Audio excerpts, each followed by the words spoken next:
출애굽기 6장 말씀입니다. 출애굽기 6장 말씀에서는 여호와라는 하나님이 어떤 분이냐에 대해서 많이 강조를 하고 있습니다. 여호와다라는 그 특별한 칭호. 그러니까 우리 말로는 여호와라고 지금 이렇게 써 있지만은 표기만 돼 있지 그것을 읽을 때는 그냥 주라고 읽었습니다. 그러니까는 그 이름을 한 번도 발음을 해본 적이 없죠.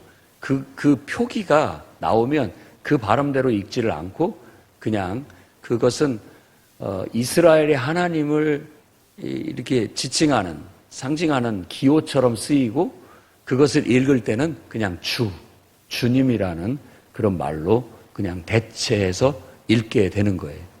그러니까 그런 의미로 봤을 때 나중에 신약에 와서 예수님을 보고, 인간이신 예수님을 보고 나의 주시며 나의 하나님입니다 라고 말하는 것은 어쩌면 그 주라는 말도 이 여호와 하나님이라는 그런 어떤 의미가 들어있다고도 해석하기도 합니다.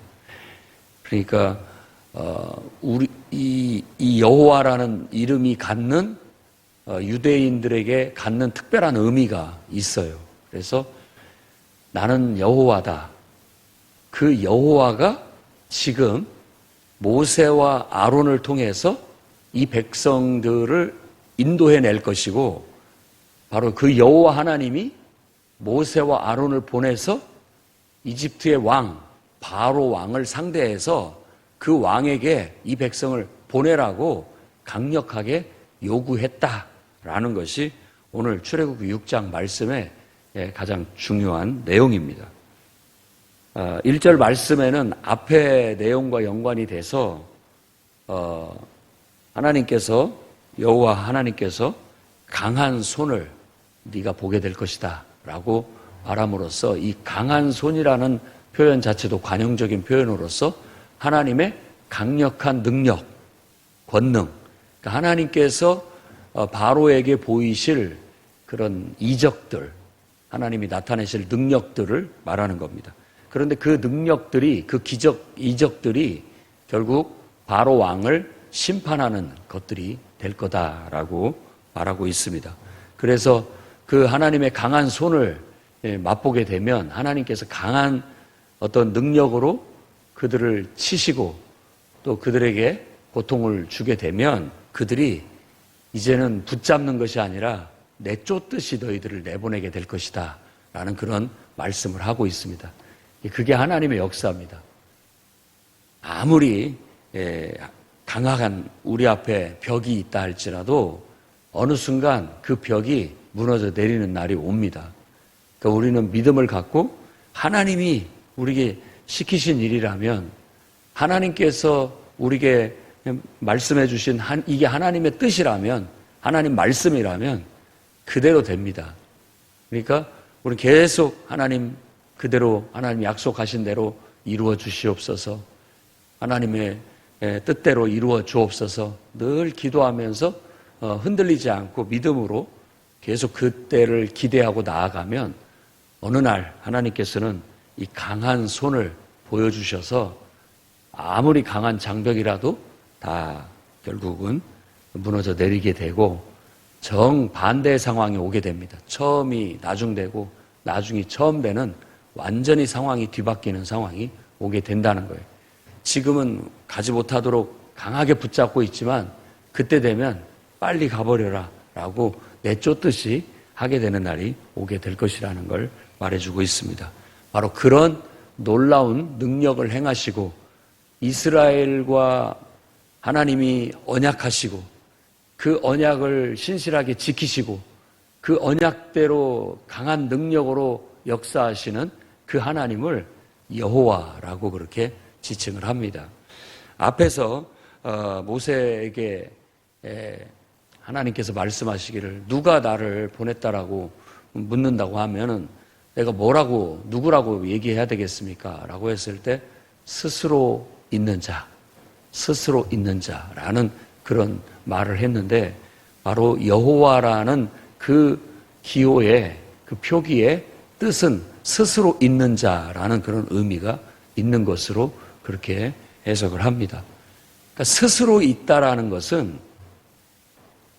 어떤 주체성, 주권, 주체성과 주권을 말하는 거예요.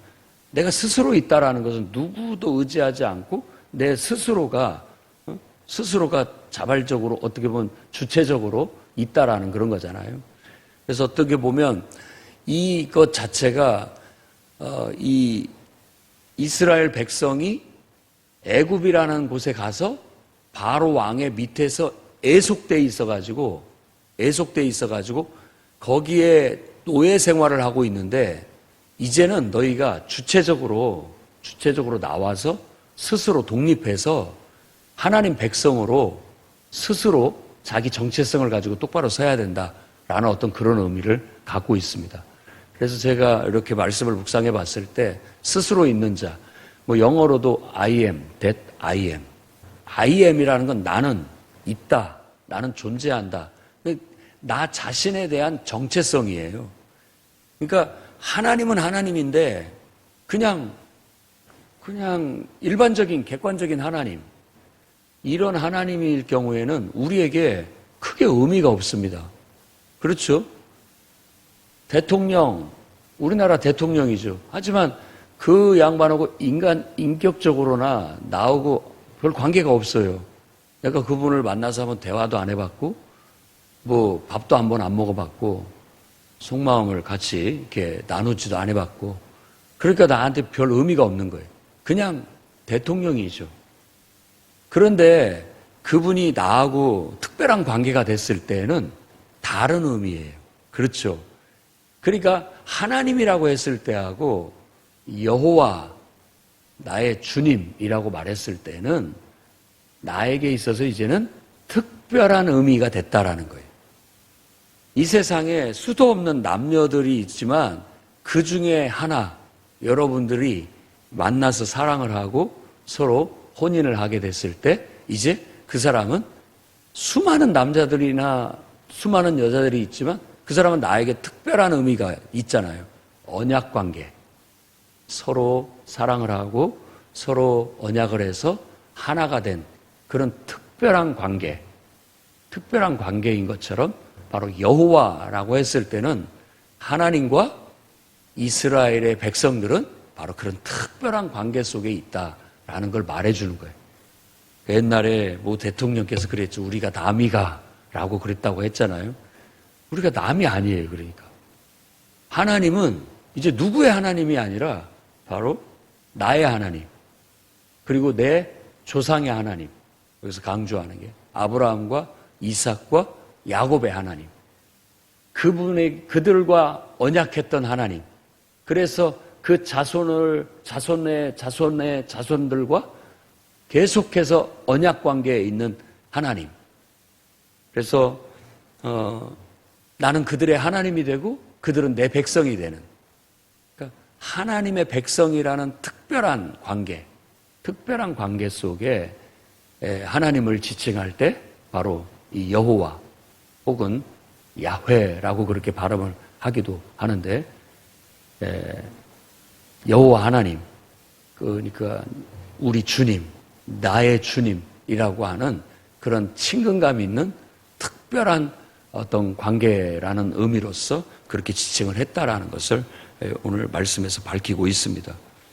그래서 나는 여호와다라는 말을 계속해서 강조하는 거예요.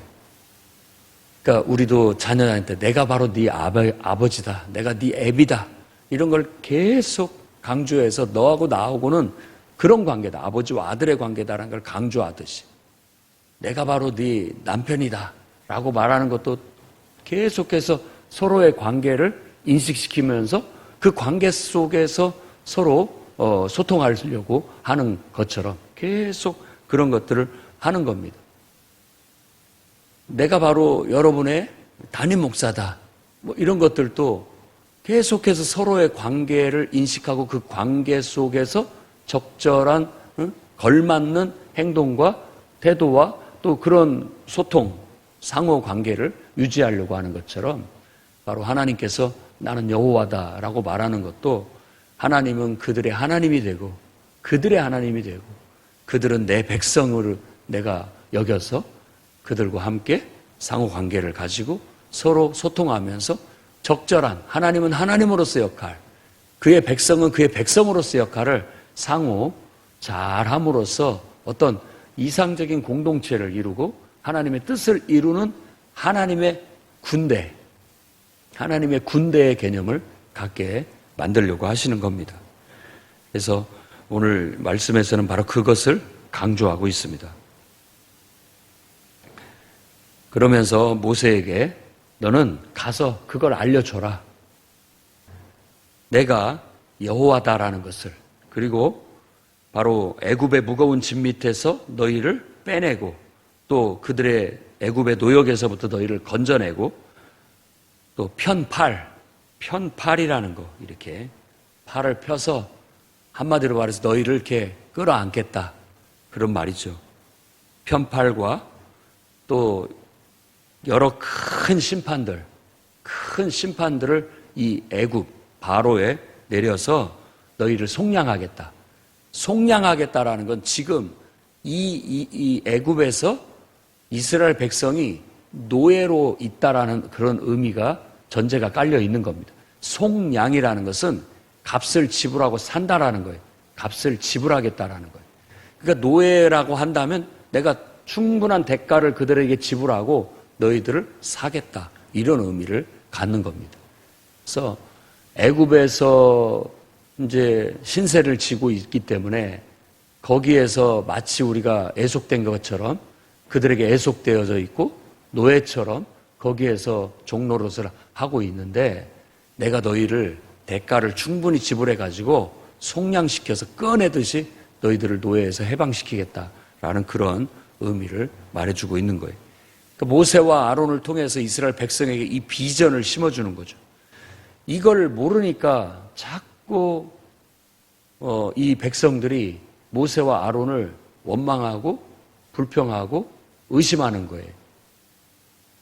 모세와 아론이 하는 일은 바로 여호와 하나님께서 시키신 일을 하는 것이고, 바로 하나님께서 이 백성을 자기 백성으로 삼으려고 이제는 더 이상 이집트에서 노예 생활하지 말고 이제는 당당하게 하나님의 백성으로 주체적으로 독립해서 나와서 하나님 백성이라는 분명한 정체성, I am, that I am, 나는 스스로 있는 자다, 나는 하나님의 백성이다라는 정체성, 하나님은 하나님이라는 그런 정체성을 가지고 있듯이 너희는 하나님의 백성이라는 스스로의 정체성을 가지고 당당하게 서라. 남한테 애속되지 말고 노예 생활하지 말고 세상에 종노릇하지 말고 죄의 종노릇하지 말고 너는 이제 하나님의 백성이라는, 하나님의 자녀라는 정체성을 가지고 스스로 당당하게 서라라는 비전을 지금 심어주고 있는 거예요. 그 비전을 같이 공유하고 품었을 때, 아, 이들이 우리를 이끄는 영적인 지도자가 맞구나라고 그들을 인정하게 되고 또 존중하게 되는 날이 오게 될 것입니다. 그런데 지금에 봤을 때는 자기들이 지금 당장의 노역이 힘들고 몸이 힘들고 마음이 힘드니까 자꾸만 그것에 대한 탓을 지도자에게 하는 거예요. 그렇습니다. 지도자는 어떻게 보면 욕먹는 자리예요. 욕먹는 자리입니다. 아마 하루도 욕 안 먹고 지나가는 날이 없을 겁니다. 왜냐하면 우리들도 뭐 그냥 하는 소리로 항상 대통령을 욕하고 국회의원을 욕하고 장관들을 욕하고 살아가죠. 사실 우리를 그 자리에 올려놓으면 우리도 그렇게 욕을 먹을 겁니다. 똑같이.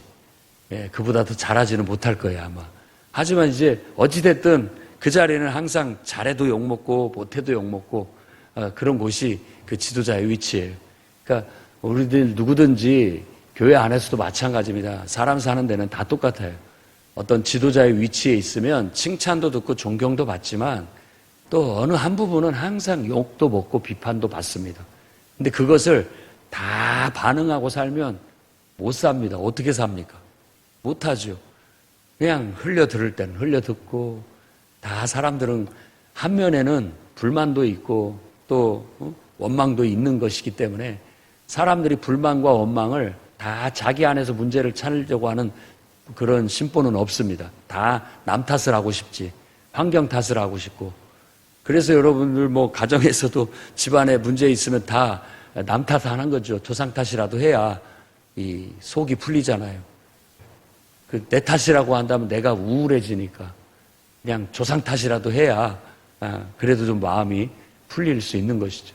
그러니까 늘 원망의 대상을 필요로 하는 게 인간이에요. 또 불평의 대상이 필요로 하는 게 인간입니다. 그러니까 이 군중 심리들을 말하고 있는 거예요. 이스라엘 백성이 나타내는 표현들은 모든 인간이 갖고 있는 군중의 심리예요. 늘 그런 사람들이에요. 그래서 우리도 이런 군중들을 어린 양이라고도 하기도 하고 또 어리석은 백성이라고도 말하기도 하고 그래요. 군중들은 참 그 양들처럼 앞뒤 잘 분간 못합니다. 그리고 그냥 이렇게 몰려다니면서 이렇게 어떤 그냥 휩쓸리는 경향들이 있어요. 그런데 그들을 어떻게 지도자가 바른 길로 이끌어 가느냐. 이게 관건입니다.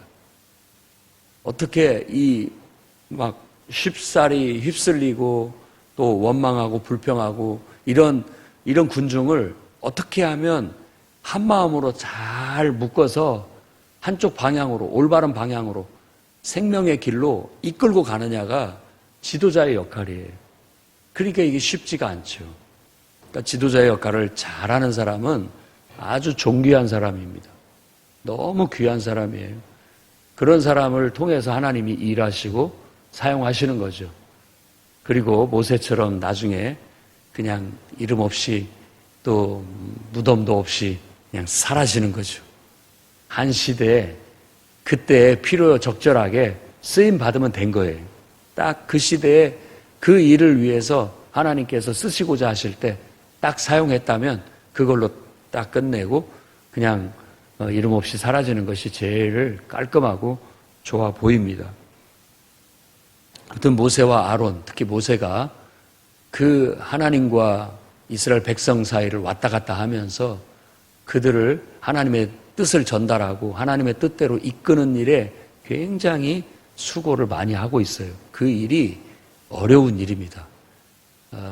군중에 심부름을 한다라는 것, 또 하나님의 특별히 심부름을 한다는 것은 그 쉬운 일이 아닙니다. 자기 인생을 자기를 위해서 살 수가 없어요.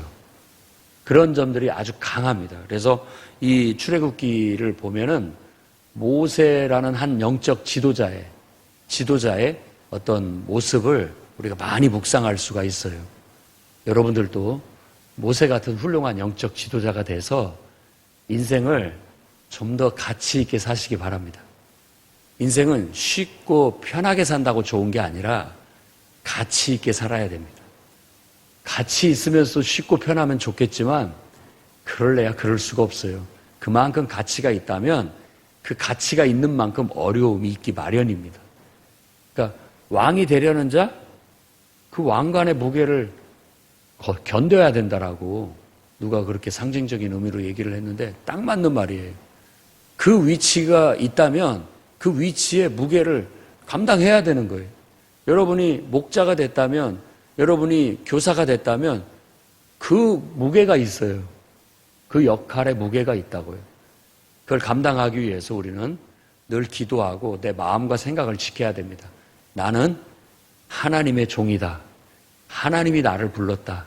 하나님이 내게 이 일을 맡겼다. 나는 하나님이 내게 하라고 하신 대로 나는 한다. 라는 늘 그 생각으로 내 마음을 붙잡아야 흔들리지 않습니다. 하루에도 수십 번 내가 이게 똑바로 가고 있는 게 맞는가? 내가 정말 하나님 앞에 잘하고 있는 건가? 응? 이럴 바에는 차라리 그만두는 게 낫지 않은가? 수도 없는 생각이 들어요. 모세가 하나님 앞에 가서 왜 나한테 이런 일을 맡기셨습니까? 하나님이 맡겼다면 왜 이 백성이 이렇게 반응하게 내버려 두십니까? 하나님이 내게 이 일을 시켰으면 빨리빨리 하나님 이 백성을 구원해 주셔야 되는 거 아닙니까? 변화시켜 주셔야 되는 거 아닙니까? 수도 없이 하나님 앞에 가서 원망도 하고 불평도 하죠. 우리가 유일하게 할 수 있는 불평은 그 직분을 맡은 자, 여러분들이 만일 이 교회에 안수받은 직분자고 또 목자고 교사면 여러분의 불평, 불만은 여러분들의 동료들한테 하는 게 아닙니다. 그 일을 맡긴 저한테 와서 해야 됩니다. 저는 다 들어줄 수가 있습니다. 딴 데서 하면은 그건 내 스스로가 권위를 실추시키는 것이고 그 일을 맡긴 사람한테 가서 그걸 원망하고 불평할 수는 있습니다. 그러면 여러분들은 거기서 위로도 얻을 수 있고 또 권면도 얻을 수 있고 다시 마음을 다잡을 수도 있고 사명감을 다시 얻을 수도 있게 되는 겁니다. 거기밖에 해결할 길이 없어요. 그리고 우리가 기도로 하나님 앞에 가서 궁극적으로는 사실 제가 여러분들한테 안수하고 또 임명을 했지만 결국은 하나님이 주신 권위로 하는 거고 하나님이 하라고 해서 한 것이 된 겁니다. 그렇다면 궁극적으로 맡기신 분은 하나님이기 때문에 하나님 앞에 가서 우리가 원망도 하고 불평도 하고 또 하나님이 우리에게 위로도 해주시고 용기도 불어넣어 주시고 또 우리가 가야 할 길도 보여주시기도 하고 할 말도 생각나게 해주시기도 하고 그래서 하나님을 통해서 힘을 얻어서 우리가 주의 일을 하는 겁니다. 여러분들도 그 영적 원리를 잘 이해하고 정말 영적 지도자로서 우뚝 서서 그렇게 하나님 앞에 귀하게 쓰임받는 그런 인생들이 되고 그런 믿음의 대대로 하나님 앞에 귀하게 쓰임받는 영적인 지도자로 쓰임받는 그런 믿음의 집안이 되시기를 바랍니다. 그래서 14절부터 27절까지는 그 모세와 아론의 집안을 소개해주고 있는 거예요. 앞에서 르우벤, 시므온의 자녀들 얘기한 건 그냥 앞에 서설이고 실제로는 레위의 자손들을 얘기하고자 하는 겁니다. 왜냐하면 모세와 아론은 레위의 후손이기 때문에. 레위가 이제 이것은 지금 창세기, 출애굽기, 레위기, 민수기, 신명기까지 다 이 사람들의 이름은 그 배경이 됩니다. 그러니까 지금 등장 인물들에 대해서 그 족보를 소개해 주는 게 여기에 한 공간에 딱 삽입이 돼 있어요.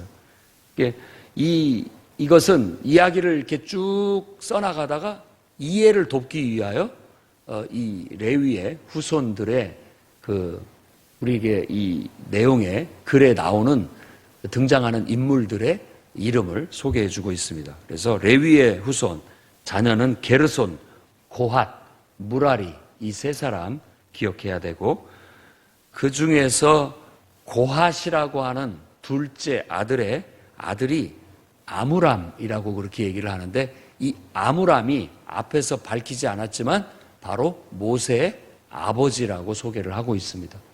이 아므람이라는 사람이 요게벳과 똑같이 레위 지파 여인인데 요게벳과 결혼을 해서 낳은 아들이 바로 아론과 모세다라고 얘기하고 있고 그 다음에 이제 아론이 제사장이 될 건데 그 제사장의 후손들 엘리세바라는 여인과 결혼을 해서 나답과 아비후와 엘르아살과 이다마를 낳았다. 이 네 아들들의 이름도 중요합니다. 왜냐하면 아론이 제사장이 되고 그 제사장의 그 아들들도 이제 제사장의 계보를 이어나가기 때문에 그렇습니다.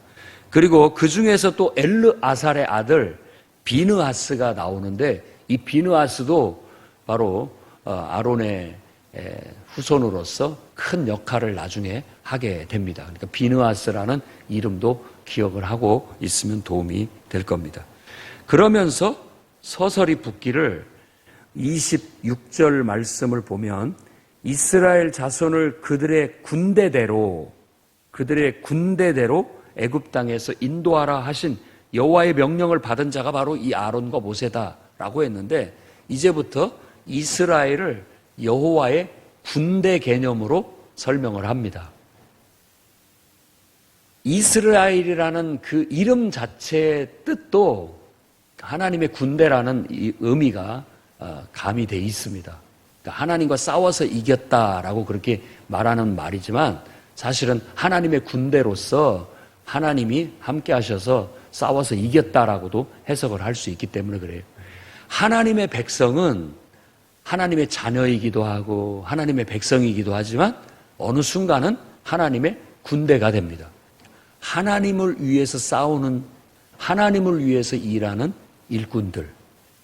예수 믿는 사람도 예수 믿는 사람도 예수님의 제자요. 어느 순간 우리가 구원받아서 하나님의 자녀라는 그런 정체성을 갖지만 또 다른 면에서 보면 여호와의 어린 양의 군대예요. 어린 양의 군대. 그리고 요한계시록에는 바로 그 두 가지 면을 잘 소개해주고 있죠. 죽임당한 어린 양 같지만 또 어떤 면에서는 어린 양의 군대 같은 존재가 바로 선택받고 구원받은, 예수 믿고 구원받은 예수님의 제자들, 바로 교회, 성도들을 지칭하는 겁니다. 그러니까 우리도 내가 구원받았다 하면 나는 하나님을 위해서 이제 살아야 되겠구나. 하나님을 위해서 때때로는 싸워야 되겠구나. 그런 의미에서 우리는 하나님 일꾼이고 하나님의 사명자라는 걸 잊지 않아야 됩니다. 그러니까 하나님 앞에 자녀로서 은혜만 받으려고 하지 말고 하나님을 위해서 싸우는 군대로서 일꾼도 되시라는 말입니다. 두 가지 역할을 해야 돼요. 그 다음에 이제 다시 한번 28절에서부터 나머지 얘기는 바로 내가 너에게 일러준 바대로 너는 가서 당당하게 이스라엘이라는 하나님의 군대의 수장처럼 가서 바로에게 내가 전해준 모든 말을 다 해라 라고 말합니다. 모세는 여전히 자기 자신을 봤을 때 나는 입이 둔하고 뻣뻣해서 말을 잘 못한다라고 그렇게 얘기를 합니다. 이 말은 늘 우리가 부족하죠. 말도 잘 못하고 내 말을 사람들이 듣겠느냐 이거에 대한 염려가 커요. 모든 지도자의 염려입니다. 내 말이 먹혀야 되는데 이 담임 목사의 말이 성도들 한 영혼 한 영혼 속에 먹혀 들어가야 되는데 이게 안 들어가는 거예요. 이것에 대한 염려가 항상 있어요. 그래서 지도자가 이렇게 말을 하면 모두가 다 한마음이 돼서 일사불란하게 움직여줘야 되는데 몇몇 사람은 움직이고 나머지가 안 움직여요. 그러면 말이 먹히지 않잖아요. 여러분들도 자녀에게 이렇게 말을 하는데 내 말에 탄을 하지 않는다. 반응을 하지 않으면 이제는 톤이 높아지죠. 톤이 높아지고 이제는 막 화가 막 치밀어 올라서 막 주변에 있는 것을 주로 옛날에는 이렇게 파리 잡는 파리채 같은 거 잘 붙잡고 막 이놈 새끼들 말 안 들으면 이걸로 혼낸다라고 막 얘기해서라도 몰아붙여가지고 어떻게든지 우리가 원하는 걸 하도록 만들려고 하잖아요. 이 말이 먹히지 않는다는 것, 말에 권세가 없다라는 것은 지도자로서의 치명적인 거예요. 정말 답답한 일입니다. 답답한 일이에요. 그러니까 그것을 호소하는 그런 내용이라고 저는 느껴집니다. 그러니까 하나님께서 네 입을 누가 만들었느냐? 내가 너에게 준 말이니까 결국은 하나님의 말을 전달하는 거기 때문에 네가 말에 권세가 있어서가 아니라 나의 말이 너에게 권세가 있어서 그 말이 먹히게 될 것이다 라고 다시 한번 이렇게 그 마음과 생각을 다잡게 하시는 겁니다. 우리도 잊지 말아야 됩니다. 내가 권세가 있어서 내 말을 듣는 게 아니라 내게 말씀을 주신 하나님이 크시고 강하시고 위대하시고 심판하실 수 있는 능력자이시기 때문에 내 말은 안 들어도 이게 하나님의 말씀이다. 여호와 하나님의 말씀이다라고 했을 땐 듣는다라는 거예요. 그러니까 우리가 말의 권세를 세우는 원리를 이해해야 됩니다. 내 말을 안 듣습니다. 그러나 이건 하나님의 뜻이고 이게 하나님의 말씀이다라고 했을 때는 이제는 안 들을 수가 없어요. 왜냐하면 그걸 안 듣게 된다면 하나님의 심판을 받게 될 것이니까. 그게 말에 권세가 서는 것이죠. 그래서 우리가 보통 지도자라고만 하지 않고 영적 지도자라고 하는 겁니다. 왜냐하면 우리는 영이신 하나님의 대리자의 역할을 하기 때문에, 심부름꾼 역할을 하기 때문에 그래요. 그렇기 때문에 우리에게 하나님의 권위가 있고 하나님의 권능의 지팡이가 쥐어져 있는 것과 같아요. 우리는 하나님의 이름으로 하나님을 위해서, 하나님의 영광을 위해서 하나님의 뜻대로 일하는 영적 지도자예요. 이 영적 원리가, 영적 질서가 교회 안에 딱 서게 됐을 때 교회는 그 말씀의 권세가 나타나서 모두가 하나님 말씀대로 순종하고 하나님 말씀대로 통솔되어지고 하나님의 놀라운 역사를 일으키는 하나님의 군대처럼 강하게 설 겁니다. 하나님이 강한 손을 가지고 계신 것처럼 우리가 하나님 말씀에 순종해서 똘똘 뭉치면 하나님의 강한 군대가 돼서 아무리 강력한 대적 바로라 할지라도 우리가 물리치게 될 거고 결국 이겨내고 우리는 하나님의 백성으로서 정체성을 찾아 하나님만을 섬기는 그런 삶을 이루어내게 될 거라는 겁니다. 여러분 안에 이런 큰 깨달음이 있고 이 말씀의 원리들을 잘 적용해서 하나님 앞에 바로 서서 그 똑바른 길로 나아가시기를 주의 이름으로 축원합니다. 기도하겠습니다. 거룩하신 주님, 하나님은 이제 바로 나의 하나님이 되셨습니다. 누구의 하나님도 아니고 나를 사랑하사 나를 위해 십자가에 죽으시고 나를 위해서 죽은 자 가운데서 부활하시고 나를 위해 성령으로 내 안에 거하시는 바로 나의 하나님이십니다. 내 인생의 구원자요, 내 인생의 선한 목자가 되시고 나의 전부가 되신 이제 분이십니다. 주님이 나의 인생을 맡아 주관하여 주시옵소서. 그러면 족하겠나이다. 그러면 행복하겠나이다. 주여, 하나님께 의탁하오니 주님이 나의 선한 목자가 되어주시고 나의 구원자가 되어주시고 나의 인도자가 되어주셔서 나의 하나님이 되어주시옵소서. 이제부터 무엇이든지 제게 말씀하옵소서. 말씀하시면 저는 그대로 순종하겠습니다. 영적인 삶의 원리를 따라 살아가겠습니다. 우리 마음속에 결단과 고백이 있게 하시고 그로 말미암아 능력 있게 쓰임받는 그런 인생들이 다 되게 해 주옵소서. 오늘 기도하는 모든 이들이 다 하나님 앞에 능력 있게 쓰임받는 하나님의 군대요, 또 하나님의 용사요, 하나님의 일꾼들이 다 되게 해 주옵소서. 예수님 이름으로 기도드립니다. 아멘.